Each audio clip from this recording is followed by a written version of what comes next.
Pai amado, nós queremos te louvar e agradecer, Senhor, por todas as coisas que o Senhor fez por nós, Senhor, ao longo dessa semana, ao longo desse dia, Senhor, que eu tenho certeza que foi corrido, que foi cheio, Senhor, de atividades para os meus irmãos, mas ainda bem que o Senhor nos trouxe aqui para a tua casa, Pai amado.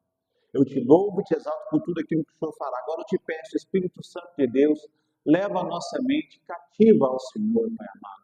Que todo o estresse do dia a dia, Senhor, que não haja nenhum ruído, Pai amado, que toda e qualquer circunstância que possa roubar a devida atenção que nós devemos dar à Tua palavra seja retirada do nosso meio e que nós possamos, Senhor, ouvir aquilo que o Senhor tem para nós, a porção da Tua palavra para o dia de hoje. Pai amado, eu sei que os meus irmãos vieram para a Tua casa, desejosos de ouvir a Tua palavra, e nós sabemos que eles vão ouvir, porque nós estamos pedindo no nome de Jesus. Amém e amém.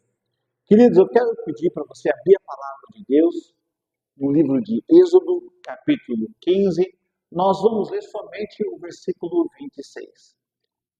Êxodo, capítulo 15, nós vamos ler somente o versículo 26. Bom, vou ler aqui na nossa versão NVT. Se você tiver com outra, provavelmente terá alguns sinônimos. Êxodo, capítulo 15, verso 26, diz o seguinte: E disse: Se ouvires atentamente a voz do Senhor teu Deus, e fizeres o que é reto diante de seus olhos, e inclinares os teus ouvidos aos seus mandamentos, e guardares todos os seus estatutos, nenhuma das enfermidades porei sobre ti, que pus sobre o Egito, porque eu sou o Senhor que te sara. O tema para a gente fazer um período de oração hoje é o Senhor que sara. Irmãos, o texto lido é o relato pós-livramento do Egito, no qual o povo havia sido liberto da escravidão. Ele apresenta a primeira, olha que interessante, essa é a primeira provação que o povo passa pós-cativeiro. Então eu quero que você imagine, nós precisamos nos lembrar, esse é o povo que estava há cerca de 400 anos no Egito, aprisionados na terra, na cultura e na idolatria politeísta do Egito. Então pensa comigo, esse povo ficou aproximadamente 400 anos cativo, aproximadamente 400 anos, sendo, entre aspas, doutrinados pelas culturas egípcias. Então, depois de 400 anos, surge um homem chamado Moisés, que se diz representante de um Deus, que é o Deus verdadeiro. E eles, então, contemplam algumas coisas que certamente eles não contemplaram no Egito. Então, esse é o contexto básico. Esse povo, então, ele estava aculturado. Então, eles tinham absorvido a cultura egípcia. Esse povo estava alienado teologicamente, porque provavelmente eles não conheciam nada sobre Yahvé. O que eles sabiam é basicamente aquilo que a tradição oral havia trago para eles. Mas eles estavam aprendendo coisas sobre a cultura egípcia, dia após dia.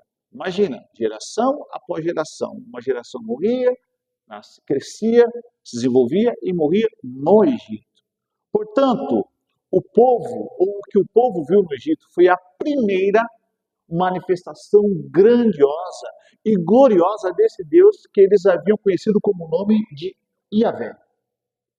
Eles viram o Deus que dominava a natureza. Você se lembra? Da praga das rãs, das moscas, dos piolhos, gafanhotos. Eles viram o Deus que é Senhor sobre as enfermidades, porque eles também contemplaram as pestilências. Lembra da praga das úlceras? Eles viram o Deus que é Senhor sobre o cosmos, porque eles perceberam que, dentre as pragas, Deus afetou até na claridade. Então, é a primeira vez que eles viram um Deus com tamanho poder. E agora entra uma questão interessante. A última das pragas, nós sabemos que é a morte do primogênito. Então, esse povo percebe que esse Deus é capaz de dominar o maior governante do Egito até então, que é Faraó, e dar limites a ele. O povo então sai com uma mão poderosa do Senhor. Deus fala que ele tirou seu povo do Egito como um forte. Esse povo contempla algo maravilhoso que é o mar se abrir. Eles passam incólumes, olha que coisa maravilhosa, que coisa linda. E de repente Deus começa a conduzi-los para o deserto até eles chegar a um local de águas amargas. Agora eu tenho uma pergunta para fazer para você. Por que esse Deus, que fez todas essas coisas e que foi de maneira maravilhosa e poderosamente soberano sobre o Egito, que poderia ter feito o que quisesse com esse povo, levado eles aonde quer que fosse, os leva para águas amargas? Ora, se esse é o Deus de toda a terra, e é o Deus que conduziu esse povo por mão forte e retirou eles do cativeiro do Egito, por que conduzi-los para as águas amargas? Bem, Mara é basicamente o local onde eles chegam para ficar e eles se deparam com uma realidade. Que nem tudo na vida deles será uma maravilha. Eu fico pensando que depois de todas as coisas que aconteceram com eles, eles pensaram, bom, depois de sermos livrados de tantas coisas e de termos esse Deus poderoso que vai à nossa frente, eu tenho certeza que mais nada de ruim vai acontecer com nós. E talvez, quando você levantou a sua mão e aceitou Jesus como Senhor e Salvador da sua vida, você pensou o seguinte, agora tudo vai bem. Não vou ter problemas, não vou enfrentar adversidades. Eu tenho certeza que a minha vida vai mudar 100%. E aí, sabe o que acontece? Você aceita Jesus, olha para si mesmo, olha para a sua vida e você percebe algo. O que mudou foi o seu anterior. Mas a adversidade, os problemas continuam os mesmos. Eu não sei quanto a vocês, mas a primeira vez, depois que eu aceitei Jesus como Senhor e Salvador, que eu tive que enfrentar um problema, eu tive os meus porquês. Eu falei, Deus, mas as coisas não vão mudar para mim agora? Eu pensei, Deus, a minha vida agora não vai ser perfeita, sem problemas, sem adversidades. Como é que essas coisas acontecem? Eu lembro que logo após o fato de eu ter aceitado Jesus como Senhor e Salvador, o meu primeiro problema foi a questão das enfermidades do meu pai. Porque eu acreditava que as enfermidades do meu pai sumiriam assim. E um culto, eu me lembro do pastor Udair falar dos problemas da vida cristã. E eu comecei a entender que o fato de eu ter Deus sobre a minha vida não vai me garantir uma vida sem tribulação e sem pressão. O Evangelho de João afirma de maneira categórica: no mundo tereis aflição. Então, olha só que interessante. Depois desse povo ser liberto como um forte e de perceber que ele serve um Deus que agora é soberano e poderoso, Deus precisava chamar esse povo para a realidade. Então, apesar de todas as coisas que Deus nos livrou, Deus não poderia, pensa comigo, Deus não poderia ter adoçado as águas de Mara antes do povo chegar para o povo beber e não reclamar? Então, por que Deus não adoçou aquelas águas? Penso eu que Deus estava trazendo o povo para a realidade. Vocês conheceram o Deus verdadeiro, mas vocês precisam entender que a vida também tem adversidades verdadeiras. E Deus então estabelece algumas condições, porque afinal de contas, se Deus não trata o coração desse povo, esse povo seria um povo mimado, que achava que todas as coisas precisavam necessariamente colaborar para o bem deles. E não é assim. Quando a Bíblia fala que todas as coisas cooperam para o bem daqueles que amam a Deus, a Bíblia está falando também das adversidades, dos problemas, da parte mais amarga da vida. Então Deus trata esse povo. Em vez de mimá-lo, Deus mostra para eles a verdadeira condição da vida e Deus franquia para eles uma vida que não é uma vida feita somente de conto de fadas. Mas Deus mostra que existem condições para que esse povo fosse abençoado. A vida não seria fácil. Eu sei que a sua não é, que a minha não é, que a sua semana não está fácil, a minha semana não está fácil. E se você tem que cumprir metas, eu tenho certeza que você está sendo cobrado. Mas Deus trata esse povo e oferece para eles algumas condições para que eles sejam realmente abençoados. A primeira condição, eu quero que você dê uma olhadinha, Está na parte A do versículo. E diz o seguinte, ó: se ouvires atento a voz do Senhor teu Deus. Se ouvires atento a voz do Senhor teu Deus. Então, para ter uma vida que não é um conto de fadas, e para sermos abençoados da maneira como nós realmente devemos ser, dentro do conceito da vida real, a primeira condição é ouvir a voz de Deus. É ouvir a voz de Deus. Deus, olha que interessante, quando fala com o povo, Deus não exclui a ausência de outras vozes. Porque, afinal de contas, Deus fala, se ouvirmos a voz de Deus, a voz de um ser específica, é porque Deus considera a existência de outras vozes dentro do povo, ou no meio do povo, perdão. E assim acontece com a gente, porque às vezes nós começamos a viver a nossa vida e nós começamos a dar ouvido a outras vozes. A voz de um evangelho diferenciado, a voz de um evangelho não ortodoxo, a voz de um evangelho que, de certa forma, prega aquilo que nós chamamos teologia da prosperidade, onde todas as coisas vão ocorrer de acordo com a vontade do cristão. E não é isso. Deus quer que o povo aprenda a discernir a sua voz. Afinal de contas, esse é o povo que estava com a mente e com o coração completamente encharcado no politeísmo do Egito.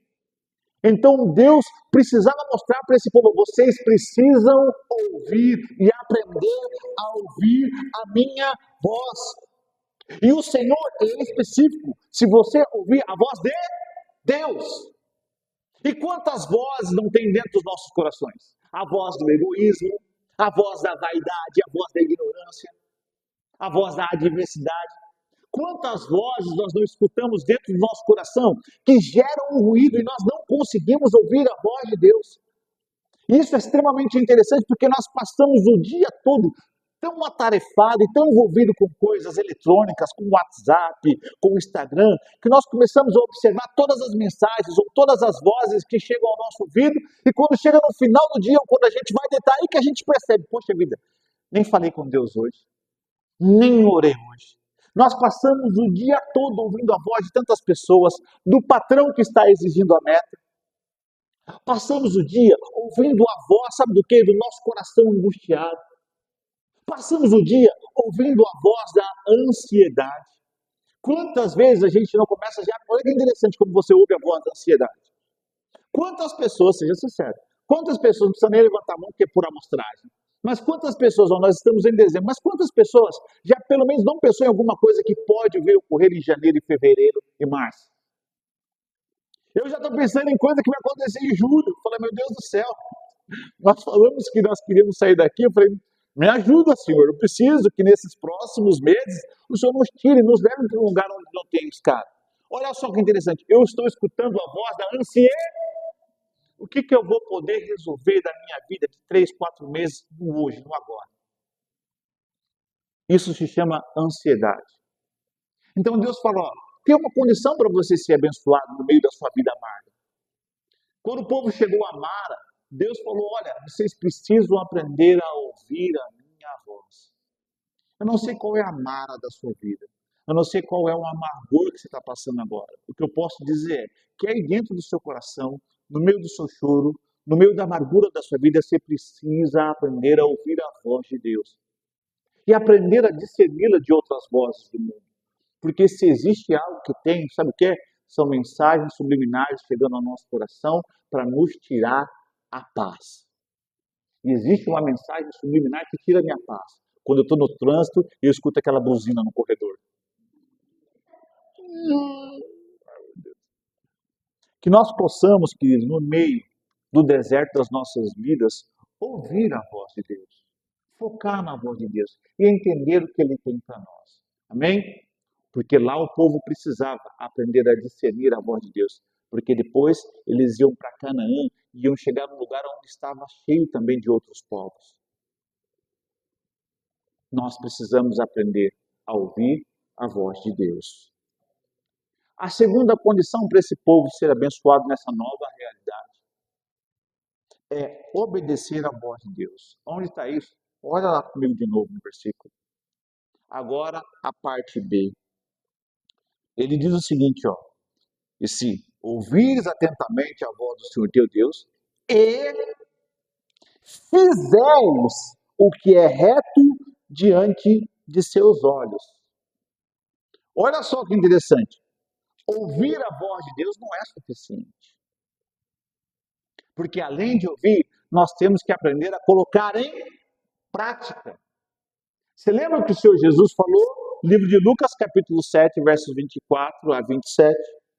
Todo aquele, pois, que escuta estas minhas palavras e as pratica, assemelhá-lo-ei ao homem prudente que edificou a sua casa sobre a rocha. E desceu a chuva, e correram os ventos, e assopraram, e combateram contra aquela casa, e ela não ela permaneceu firme. Mas aquele que ouve e não pratica, assemelhá-lo-ei ao homem prudente que construiu a sua casa na areia. E veio a mesma situação no diverso, mas dessa vez conseguiu derrubar a casa. O que Jesus estava dizendo é o seguinte: se você escuta as minhas palavras e não as pratica, não adianta de nada.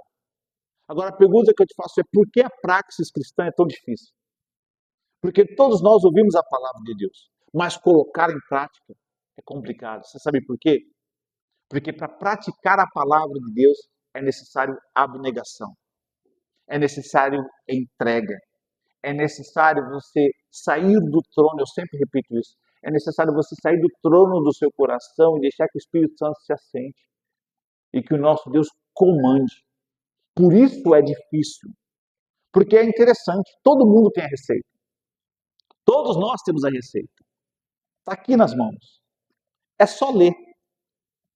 Todo mundo lê, todo mundo entende, todo mundo interpreta, mas poucos colocam em prática. Porque para colocar em prática é necessário algo chamado abnegação e entrega total. Para praticar é necessário obedecer. Hoje, como motivo de oração, nós além de orarmos para aprendermos a discernir a voz de Deus, nós também vamos orar para a questão da prática. Fala, Deus, me ajuda a ser um cristão mais prático, a fazer aquilo que te agrada, a controlar a minha língua, a minha mente, o meu coração, a aprender a praticar como o mestre praticou. Jesus não é considerado só a palavra ou o verbo que é ação à toa. É porque ele agiu da maneira que Deus queria. Se quisermos ser bem-sucedidos nessa nova empreitada, precisamos aprender a colocar a palavra em prática. Terceira e última condição para sermos abençoados, segundo o texto. A primeira é ouvir a voz de Deus. A segunda é praticar aquilo que se ouve da voz de Deus. E a terceira está na parte C, é se dedicar à palavra de Deus. E aqui é a parte mais interessante, ó, que eu acho. Ele diz o seguinte, ó: e inclinar os teus ouvidos aos seus mandamentos e guardar todos os seus estatutos. Vou te fazer uma pergunta: qual é o espaço que a palavra de Deus tem na sua vida? Qual é a importância que a palavra de Deus tem na sua vida? O Senhor deseja que a palavra dele esteja não só ao alcance das nossas mãos. Essa palavra está ao alcance das minhas mãos. O que Deus deseja é que ela também esteja ao alcance do meu coração. Que ela ganhe guarida aqui dentro. E você percebe que é muito interessante. Olha o que Deus fala, ó: inclinares os teus ouvidos. O que é inclinar? Inclinar é se debruçar, é dirigir o seu corpo em direção a. Existe ainda algo que é muito interessante. Inclinar é desviar da verticalidade. Inclinar é desviar da verticalidade, é você se prostrar diante da palavra de Deus. Então, se inclinar os teus ouvidos, se você deitar sobre ela, lê-la, amá-la, se você guardá-la. Olha que Deus fala. É você amando a palavra, dando a importância que ela precisa. Inclinar-se sobre a palavra é você se debruçar em estudo, em devoção, em amor, fazendo dela parte constante da sua vida. E inclinar os teus ouvidos aos seus mandamentos e guardar todos os seus estatutos. Olha o que eu vou falar. Se a fé vem pela palavra de Deus, a falta de fé vem pela ausência da palavra de Deus. Não sou eu que estou dizendo, é a palavra. Se a fé vem pelo ouvir a palavra de Deus, a ausência da fé vem por deixar de ler a palavra. John Piper disse, se a fé vem pela palavra de Deus, ela se vai poderosamente com a ausência da leitura dela. Nós vamos agora passar por um período de oração. E eu quero que você pense nisso. Porque hoje em dia, eu sei que nós temos algumas metas na nossa vida e nós desejamos muitas coisas para nós. Mas agora eu quero que você pense no povo, quando o povo saiu do Egito. Fica de pé para a gente começar a orar. Eu acho isso extremamente interessante. Porque o povo sai do Egito e Deus para eles no momento para tratá-los, para falar, vocês precisam entender que a vida não é esse conto de fadas. E eu vou colocar algumas condições para que vocês sejam abençoados para a terra que vocês vão. Deus estava preparando eles para aquilo que viria, para enfrentar toda a idolatria, para enfrentar os deuses estranhos, para fortificar o coração. E Deus fala, vocês precisam aprender a ouvir minha palavra, discernir a minha voz das outras do mundo. Vocês precisam aprender a obedecer a minha palavra. E vocês precisam se inclinar em dedicação para ela guardar no coração, para ela ficar aqui. Eu não sei como é que vocês estão. Às vezes a gente vem para um culto de oração, a gente vem pensando em tanta coisa, né? A gente vai para um culto de oração, a gente vem pensando, hoje eu vou orar sobre a enfermidade da minha família. Hoje eu vou orar sobre o problema financeiro. Hoje eu vou orar para mudar de trabalho.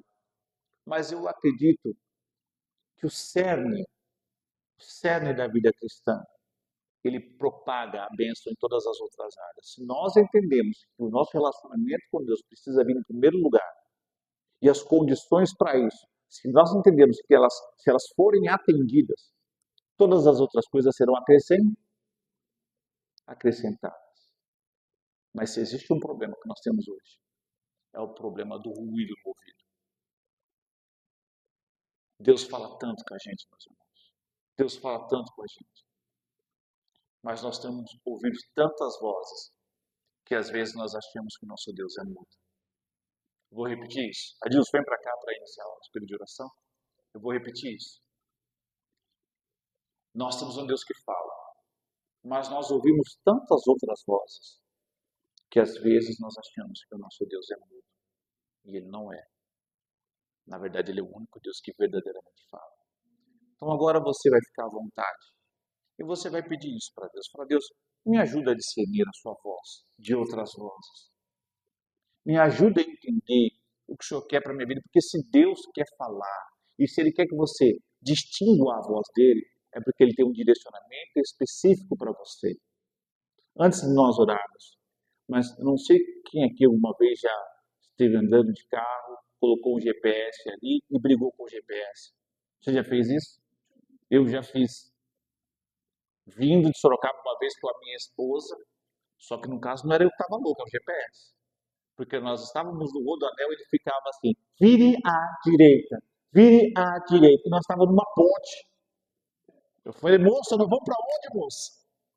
Atrasados, nós tínhamos um pequeno grupo, lembra, amor? Nós tínhamos um pequeno grupo, estava atrasado, gasolina acabando, nervoso, já vire à direita. Mas às vezes eu já briguei com o GPS quando o GPS estava certo. E às vezes nós fazemos isso. Deus está falando. Nós estamos tão estressados que nós não estamos ouvindo a voz dele. Então agora cabe a você orar para Deus, depura o meu coração. e me ajuda a ouvir a sua voz. Amém? Fique à vontade, gente, para você orar da forma que você quiser.